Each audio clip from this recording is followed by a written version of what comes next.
echoey to me, but is it okay for you? Yeah, okay, good. Thank you so much, Robert, for giving me this opportunity, and Clara, and it's just been such a wonderful day, hasn't it? And thank you for your amazing talk this morning, Jamie. So sort of broad and intelligent. Yeah, really wonderful. So yes, I'm going to be attempting to speak to this topic of maintaining the integrity and depth of mindfulness as it adapts to a rapidly changing world, which I'm sure all of us will realise is really, really important. Because mindfulness is just a word, isn't it? It's a placeholder for qualities, and it's been a bit in danger, I think, over the last few years of becoming a slightly meaningless word. So today I'm going to attempt to reclaim the word as best I can. So I'm going to give a cautionary tale. I was telling my sister about this last night, and you'll get the joke in a minute. It's a cautionary wagging tail. So remember that, the cautionary wagging tail. The roots and evolution of secular mindfulness, and where do we go from here? So I'm looking back a little bit, how have we got to here?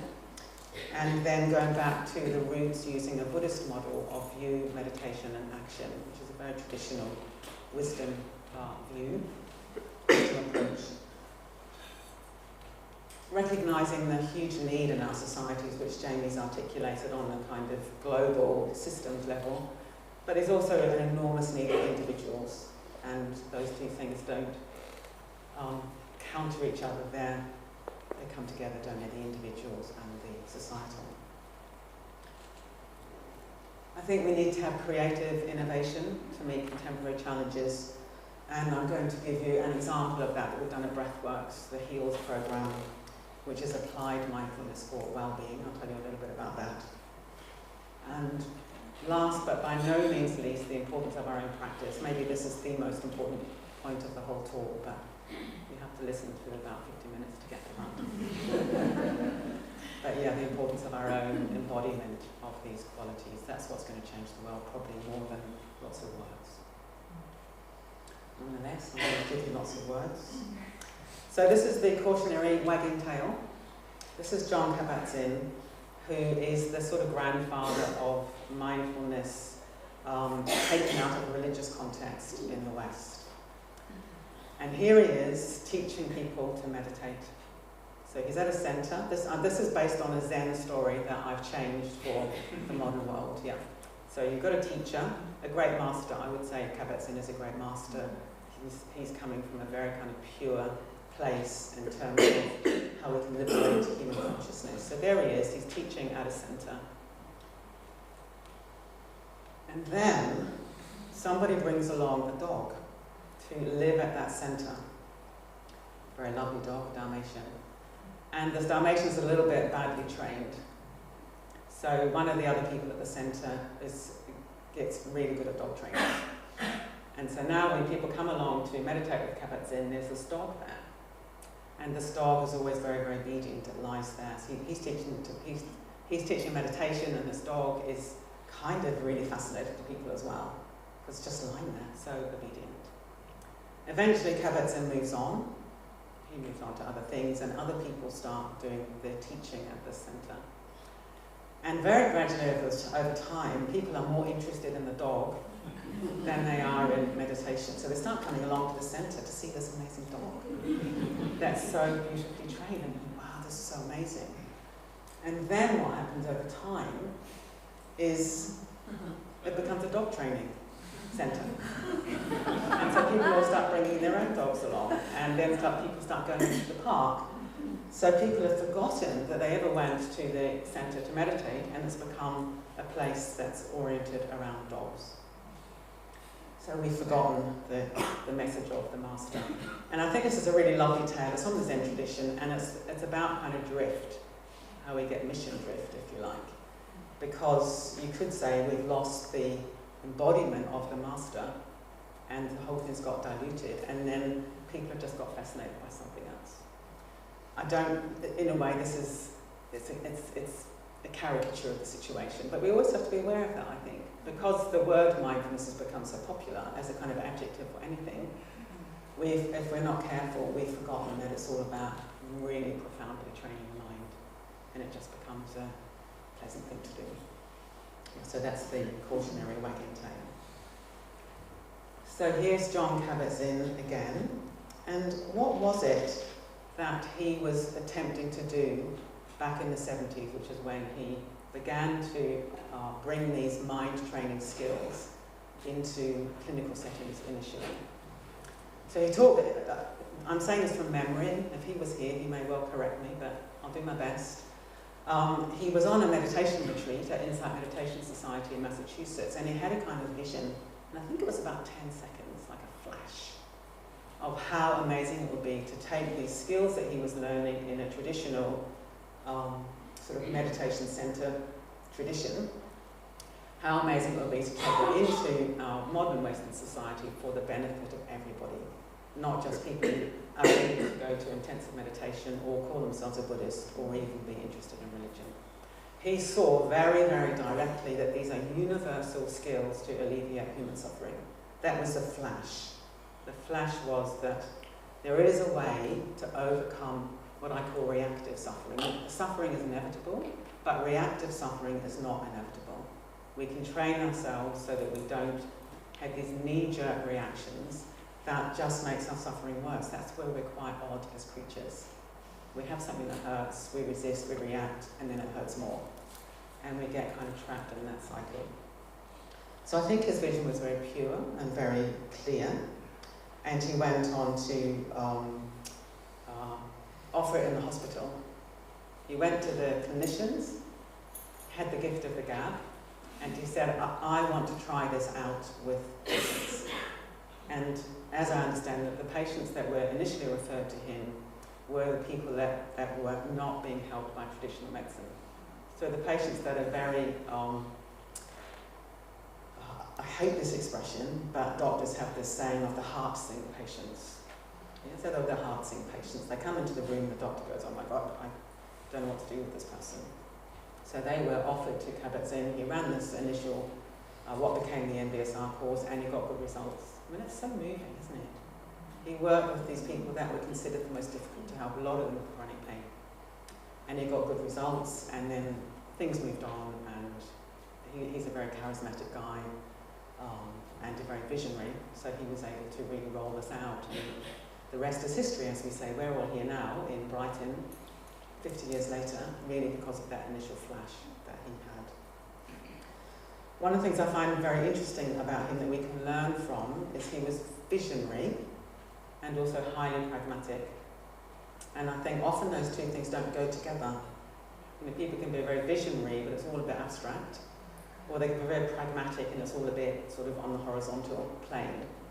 But he's visionary and pragmatic, and that's what I aspire to be, and that's what I encourage all of you to aspire to be. So what was it he was trying to offer? It was nothing less than the complete revolution of the mind, so that we no longer had these habits of resistance, of craving, of pushing away, of confusion that makes our suffering worse. And when I was at a conference with him way back in 2000, he said he thought about calling it mindfulness-based dukkha reduction, but he knew that one wouldn't really fly. So dukkha in Buddhism means an ill-fitting chariot wheel. So I've got a flat tire here as a kind of modern equivalent. So it's the sense that if we're really honest with ourselves, it's not possible to be completely happy having life on its own terms, just trying to move the pieces of the jigsaw around. You get a bit of fulfillment and happiness, and then something else goes wrong. Maybe you get the perfect job, and then there's a global recession, and then you get laid off. Maybe you get the perfect lover, then they get ill or you get ill. So there's vision that it's not really possible to get life completely on your own terms, really any of the time, and this is called dukkha. And that's why the wisdom teachings, it's about a profound sort of revolution of consciousness. So you're no longer looking for that, and you know that deep happiness and fulfillment comes from another level. And he chose this word mindfulness, and I think this is, part of where maybe why the word's at risk of being devalued is really, and probably what he would have liked to call it, is Dharma-based dukkha reduction. but that definitely wouldn't fly in a hospital in Massachusetts. So he used the word mindfulness as a kind of placeholder for the entire wisdom tradition of Buddhism. He's very clear about this. And he chose mindfulness because he thought, well, that would be probably quite acceptable because it's descriptive. It's about being, we have the word mindful in our language anyway, don't we? So he decided to call it mindfulness-based stress reduction, and that was the first application of mindfulness. And he worked away in his centre in the States for 20, 30 years, like 70s, 80s, 90s, published for Catastrophe Living. Then there was a big documentary on PBS, I think, about his work. And he talks about those as being very, very creative years. You know, before something's really gone global and you're just working away with your team, very, very creative, trying things out, correcting course. And it was very moving hearing him once talk about how incredibly creative it was before it became really famous. Then, the next kind of, I think, big stage in the evolution of mindfulness is the development of MBCT, mindfulness-based cognitive therapy. So these are the three founders, John Teasdale, Zindel Siegel, and Mark Williams. And this is when the evidence base really started to take off. John had an evidence base for MBSR, but there were some people who didn't think it was a brilliant evidence base. But these three guys, leading global psychologists, really at the top of their game, top of their field. Again, I would say visionary pragmatists. They were already really good at what they did, but they recognised there were some people they couldn't help, so they were looking further. What other modalities are out there that we could learn, we could develop to help this cohort of people that existing psychological strategies weren't working for. Amazing guys. And then they started doing really, really good trials, really good RCTs. So we can see in the next slide the publications. So the red line is mindfulness, and you can see really till about 2000 there's not much. There's not much out there about the effectiveness of mindfulness, and then it absolutely skyrockets. Meditation's always been a bit of evidence about meditation that also goes up. And then this again shows that trajectory, so scientific articles and news media articles about mindfulness. So you can see it really takes off, and this is my perception, I might be wrong, that the founders of MBCT, who were leading clinicians, brilliant evidence base, I think that really is what helped it all take off. So we should all owe a huge debt of gratitude to them. I don't know Zindel Siegel or John Teasdale, but Mark Williams is a remarkable man. Again, a visionary pragmatist. Like I've got the good fortune to know him. Very, very humble. Has his own faith tradition, so he's a man of faith. Really cares about people. That's what shines out of him. All his work is based on care and kindness and love, really. So he's a leading academic and he's a man of love, and that's a beautiful combination, isn't it? So then what happens is perhaps the inevitable in our capitalist, consumerist society is that the market got hold of it. So interesting. Perhaps inevitable, where a society that buys and sells, likes things, and so mindfulness became a commodity. And as it says there at top, mindfulness is sold in any and every form of media available. Books, articles, magazines, blogs, CDs, even film. It can be adapted to a wide range of genres, including fiction, memoir, self-help, science writing, travelogue, history, and spiritual manuals, and probably dog walking. So that was very, very interesting, wasn't it? For those of us in the fields, we're doing what we believe to be really good work, hard work, not much money in it. And then the people who are really good at making money sort of start piling into the field, inevitably. And the danger of that is it all just shallows out. So that's what we've been up against, I think, over the last probably 10 years, is this pull of shallowing out and just sticking the word mindful in front of anything as a marketing strategy. And then how do we know what mindfulness really is? So I think it's been really interesting. the craze has definitely passed, and I'm glad about that. If you really want to make a lot of money, you definitely would have moved on to something else by now, which I'm sure people have. But what's interesting is I did these Google searches for the word, and I was half expecting it would have kind of fallen off a cliff. We have a big peak and then a big crash. But that's not the case. So at the top we've got the worldwide graph, to the left in the United States, and bottom right in the United Kingdom. I find it quite encouraging. So there's been a peak and a bit of a drop off, but it's still a lot higher than it was back in 2014, I think, 2004, so it's a 20-year assessment. In America and worldwide, it looks like there's a little bit of a pandemic boom to me. It looks like about 2020 is when it peaks, which is what you would expect. We found out at Breathworks that we put all our stuff online during the pandemic, and we had our best year because people are off work, sat at home on furlough, that's what it was called, wasn't it? Thinking, I've got time at last, I can do that mindfulness thing I've always wanted to do. So it looks like that's when their peak was. Here, I would say it's probably related to the Mindful Nation report. It's a bit earlier when we peaked, which again is what you would expect. So I found these graphs surprisingly encouraging because I was expecting a bigger drop. Meditation, out of interest, I thought I'd have a look at that as well. A little bit similar, but it starts a lot higher because meditation's been around. There was transcendental meditation in the 70s that was very popular and again was used in medical context. So meditation's kind of been around in our culture. Bit of a pandemic bump, and then it's dropping back a little bit, but again it's stayed fairly high. Compassion, I thought I'd have a look at compassion. This is really interesting because this is just a steady upward trajectory. That's very interesting, isn't it? Because that's been my sense of it, that we had the mindfulness wave and then the compassion wave has come behind that, even though for John he always meant that mindfulness included everything. It was just a placeholder.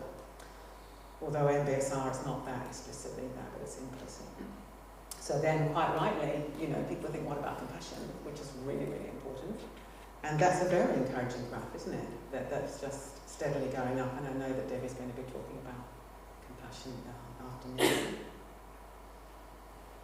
So where do we go with this? In a way, this is the most interesting question. That's a bit the background, how we've got to where we are. Quite an encouraging picture, I think, in that mindfulness is clearly in our society now. And I've always had the taxi driver test. That's always a good one. So if the taxi driver says, what do you do? And I say, I'm a mindfulness teacher. In 2000, no one had heard of it. In 2010, not really anyone had heard of it. Whereas now, it's like, oh yeah, my wife does that, or I do that. So it's kind of just out there in the ether now. So that's very, very good. But nonetheless, how do we sort of reclaim the depth in the word? And I think now that the marketeers have probably moved on to other things, it's timely for us to somehow reclaim the word and give it depth and meaning. So that's one option, wallow in the shallows. Which, if we're honest, is probably always a little bit of a temptation, because it requires challenge, doesn't it, to really work on one's mind and work on one's heart. And if it's your job, just sort of you're on your courses, you sort of turn up, you do your course, do the same old thing. It's kind of comfortable. So that's something that we could do, but I'm not recommending that as a strategy moving forwards. Or we can go high and get perspective and go deep. And I think we need to do both. I think going high and going deep are different metaphors for the same thing. So for some people talk about sort of rising up above their problems, and then what you get, of course, is perspective. You're not right up against issues, and you can see a much bigger vista if you go high. And we can do that metaphorically in our own experience. So we get perspective, we get breadth into our minds. Or we can go deep and again, going deep I think is a very good metaphor, because that means we're sort of going inside and we're finding all the things that we're avoiding in ourselves. And if we're avoiding them in ourselves, we're kind of probably going to avoid them when they show up in others, and it's going to affect our relationships and so on. So it's this practice of, if you like, illuminating who we are, what are our patterns, what are our thoughts, what are our feelings, how's our body, as a way of becoming more whole, more integrated, and then taking our place in humanity, which is coming around to the sort of things that Jamie was talking about. It's not a selfish endeavour. If you like, it's the most loving thing we can do, is to be a whole, integrated, kind human being. But I've got a friend who talks about practice. She's a very deep practitioner. And she said she practices so that she can become a safer person for other people to be around. Which I found very inspiring. Safer, not trigger happy. You know, equanimous, kind, and she very much embodies those qualities. So let's just revisit what John meant by mindfulness in the first place. And he means the whole Dharma. So the whole Dharma means both teaching of the Buddha and also the goal of the Buddhist path. And the Buddhist path is, it is a religion obviously, but it's an articulation of sort of universal ways that we get tangled up with life, and the universal ways that we can free ourselves of that. So in a way, his work, I think, has been to translate, and I think that's all our work. We're translating these timeless, deep sort of wisdom truths into language which is acceptable in a modern, secular world. Very, very interesting.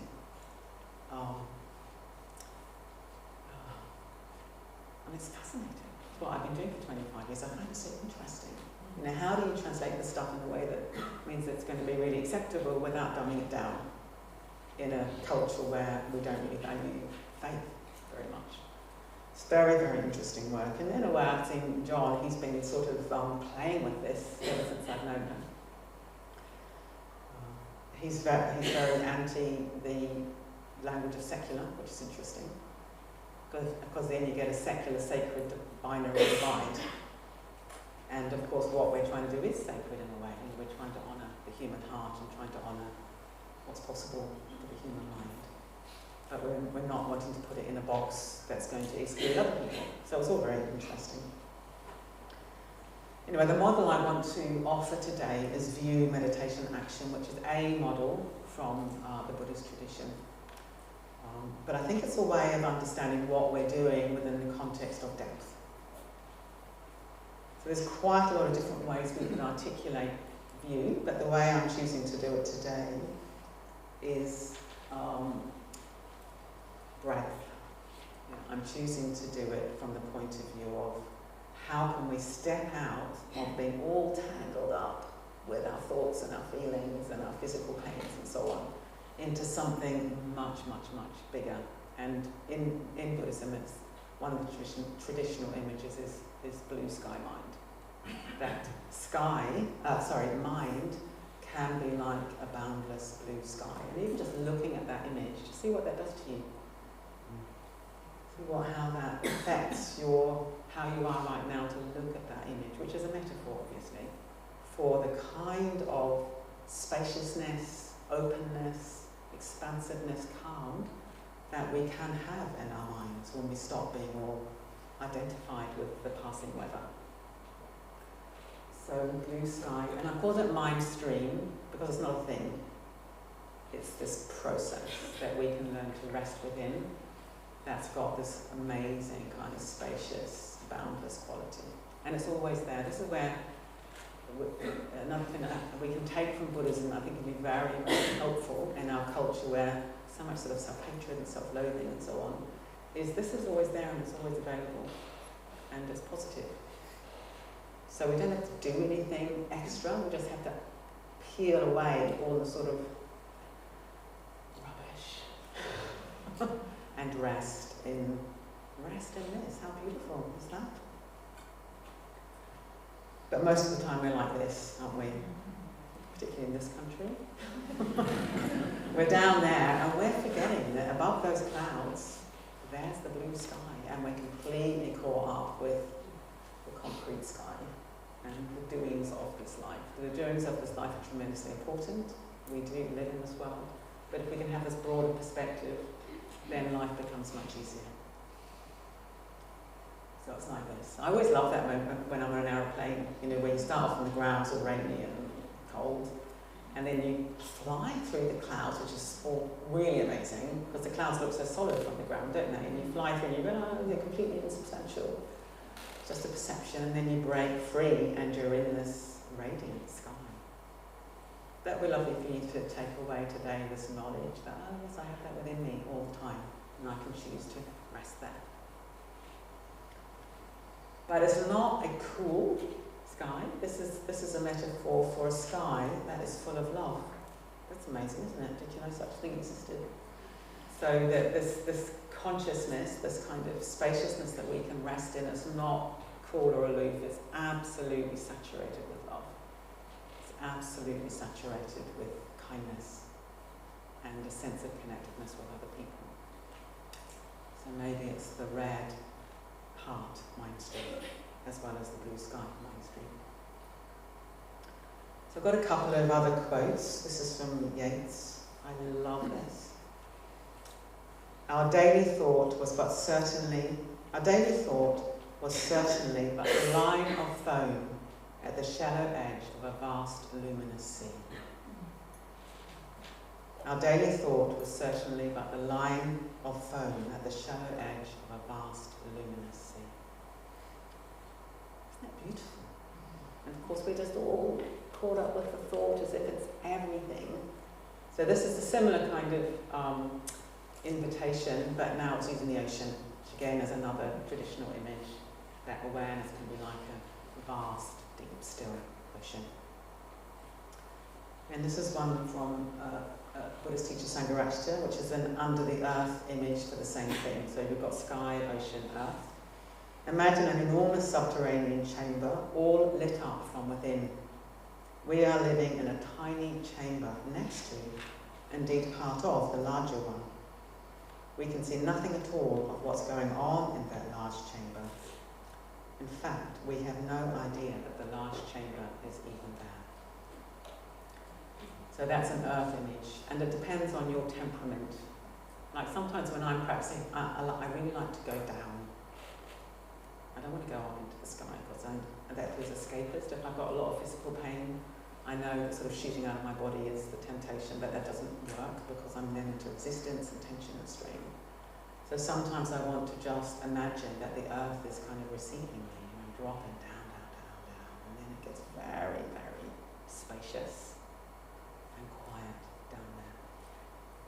So I've done this very intentionally because I don't want to just present one model because we're all so different. And for you to find your own metaphors and your own doorways, because that's what we're looking for, is a doorway out of a narrow type way of being into something that's much, much bigger, vaster, more loving, open. So that's the view, and then the next thing in the model is meditation. So what is meditation? So I like this traditional image that the untrained mind is like a monkey. So probably many have heard this monkey mind, and doesn't it feel like that? That your thoughts are just jumping all over the place, there's a sense impression, and you just chase after it. Just like a monkey, if it sees a banana in a tree or a mango, it will just chase after that yummy mango. So we're just sort of chasing round and round and round our thoughts and emotions, and there's a quality of not being restful, they're sort of bouncing off experience, and we're caught up in grasping and caught up in pushing away. So that's a very traditional image. I mean, it'd be quite good to find a Western equivalent, because to be honest, I've never really seen a monkey. I don't know what would be a Western equivalent of a monkey mind. A squirrel mind. Very good. Okay, squirrel mind is great. I'm going to use that from now on. How about butterfly? Butterfly, yeah. Yeah, butterfly. Squirrel, so a squirrel mind, a butterfly mind. And then what we want to cultivate is elephant mind. Okay, I don't know, I wonder what the Western equivalent of that would be. We've probably all seen, we know what elephants are like. But they're very, very steady and grounded, aren't they? And the amazing thing about elephants, apparently, is they can't twist their necks. So if they look at something, they have to turn their whole body. So there's an incredible quality of attention. So that's again what we're trying to cultivate, this ability to just attend to one thing at a time rather than chasing around things in our peripheral vision. So I think the elephant is a very good metaphor.